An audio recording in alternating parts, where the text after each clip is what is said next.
Setiap hari, seorang nenek tua menggambar noda lahir yang jelek di wajah seorang gadis dan memperingatkannya agar tidak pernah menghapusnya seumur hidup.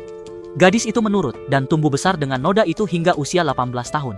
Namun semakin gadis itu tumbuh besar, nenek itu semakin gelisah karena wajah gadis itu semakin mirip dengan ibunya yang sudah meninggal. Ia tidak tahu sampai kapan ia bisa menyembunyikan rahasia itu. Ternyata, gadis itu adalah cucu seorang taipan kaya raya.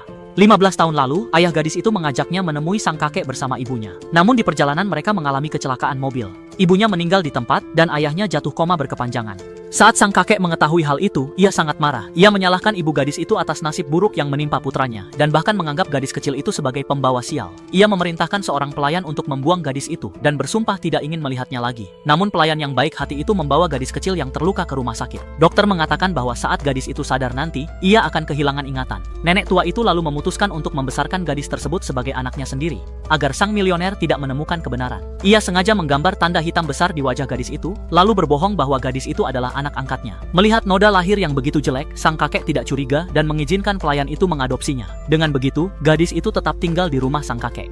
Meskipun kehilangan ingatan, setiap kali gadis itu melihat paman yang terbaring koma, yang sebenarnya ayahnya, ia merasakan kedekatan yang tidak bisa dijelaskan. Setiap hari ia menunggu pria itu bangun. 15 tahun berlalu, kesehatan sang kakek semakin menurun. Ia mulai menyesal telah membuang satu-satunya cucunya dan berharap bisa menemukannya. Suatu malam, gadis itu bertugas menjaga kamar kakeknya. Di tengah malam, sang kakek bermimpi tentang menantunya dan cucunya. Ia terbangun dan buru-buru bangkit, namun sadar bahwa itu hanya mimpi. Saat itu, gadis itu mendengar suara dari dalam kamar dan bergegas masuk. Sang kakek mengira ia adalah hantu menantunya yang kembali menjemputnya.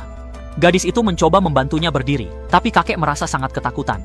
Orang-orang lain datang setelah mendengar suara gaduh itu, dan menjelaskan bahwa gadis itu adalah cucu dari pelayan yang tinggal di rumah. Saat melihat wajah gadis itu, yang begitu mirip dengan menantunya, kenangan sang kakek tiba-tiba kembali. Ia akhirnya menyadari bahwa gadis itu adalah cucu kandungnya yang hilang. Ia hendak memberitahu semua orang, namun tiba-tiba ia terkena serangan jantung dan jatuh ke lantai. Gadis itu merasakan sakit yang mendalam di hatinya. Ia mendekati pria koma yang selalu ia panggil paman dan hendak memberitahu bahwa sang kakek meninggal malam itu.